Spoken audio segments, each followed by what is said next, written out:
उसी तरह तोते के रूप में भटको। नहीं नहीं, मुझे आजाद करो वरना मैं तुम्हें छोड़ूंगा नहीं। अब तुम मेरा कुछ भी नहीं बिगाड़ सकते। अब तुम जाओ यहाँ से और अब से ऐसे ही घूमो।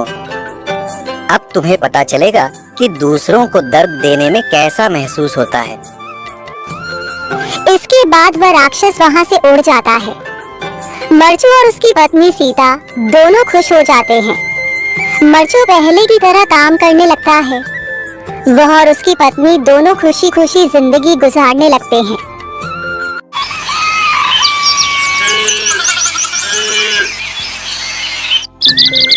मरचू जंगल से लकड़ियां काटकर बाजार में बेचने गया, लेकिन उसे लकड़ियों के अच्छे दाम नहीं मिले। इस पर मरचू ने कहा, अरे भैया, इतने कम पैसे? इन पैसों में तो 2 वक्त का खाना भी नहीं मिलेगा। आप मुझे बहुत ही कम पैसे देते हैं। मैं इतनी मेहनत से लकड़ियां काट कर आता हूँ, लेकिन उनके पैसे मुझे बहुत कम मिलते हैं। भैया, तुम्हारी लकड़ियाँ होती ही इतनी कमजोर हैं कि मैं इससे ज्यादा पैसे नहीं दे सकता। तुम्हारी लकड़ियों के बस इतने ही पैसे बनते हैं। अरे भैया, कुछ ज्यादा कर दो ना। वो क्या है ना कि इन पैसों का तो कुछ भी नहीं आता। मैं अपनी जिंदगी कैसे गुजारूंगा? भैया, तुम जाकर अच्छी लकड़ियाँ लाओ, तभी इन लकड़ियों का अच्छा दाम मिल पाएगा, वरना इन लकड़ियों का तो यही दाम है। ये सुनकर मरचू बहुत ज्यादा परेशान हो गया और पैसे लेकर किराने की दुकान से सामान खरीदकर घर आ गया। घर पहुंचते ही मरचू की पत्नी सीता ने कहा, जी, सामान ले आए आप? हाँ जी, सामान ले आया हूँ। सीता के चेहरे पर खुशी छा जाती है, लेकिन जब उसने सामान देखा, जी, इसमें तो बहुत थोड़ा सामान है। हाँ सीता, मुझे पता है कि यह सामान बहुत थोड़ा है, लेकिन मैं क्या करूं? मेरे पास जितने पैसे थे, मैं उतने का ही सामान लेकर आ गया हूँ। इस तरह हमारा गुजारा कैसे हो पाएगा जी?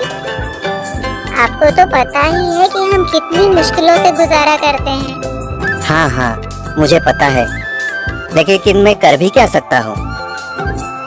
मेरे पास इतने पैसे ही नहीं कि हम एक अच्छी जिंदगी गुजार सकें। इतनी मेहनत कर रहा हूँ, लेकिन फिर भी मेहनत का फल नहीं मिल रहा। इतनी मेहनत से अच्छी लकड़ी काट कर आता हूँ, लेकिन मुनासिब दाम नहीं मिलता। मैं तो बहुत परेशान हूँ। क्या करूँ? कहाँ जाऊँ? अरे जी, आप परेशान न हो, आप कोई और काम देख लें। मैंने कई बार काम तलाशने की कोशिश की, पर किसी ने भी मुझे काम नहीं दिया। ये सुनकर सीता भी काफी ज्यादा परेशान हो गई। मरचू से सीता की परेशानी नहीं देखी गई। उसने अपनी पत्नी सीता से कहा, मैं फिर से जंगल की ओर जा रहा हूँ। अरे जी, अभी मत जाइए ना, वैसे भी शाम हो रही है। आप कल चले जाइएगा, अभी मत जाइए। ठीक है, अगर तुम रोक रही हो तो मैं नहीं जाता। मैं कल चला जाऊंगा। इसके बाद मरचू गांव में घूमने के लिए चला गया। तभी उसे एक आदमी मिला और उसने कहा, कहाँ जा रहे हो भैया? और सुनाओ, क्या हाल चाल है? जिंदगी कैसे गुजर रही है? अरे भैया, तुम्हें तो पता है कि लकड़ियाँ काटकर कैसे गुजारा होता है। हाँ भैया, तुम सही कह रहे हो।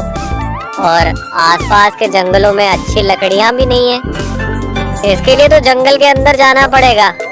पर जंगल के अंदर तो काफी सारे जंगली जानवर होंगे। मुझे बहुत डर लगता है भैया, मैं जंगल में कैसे जाऊंगा? हाँ भैया, जंगली जानवर तो होंगे, लेकिन अच्छी लकड़ियाँ तो वहीं से ही मिलेंगी।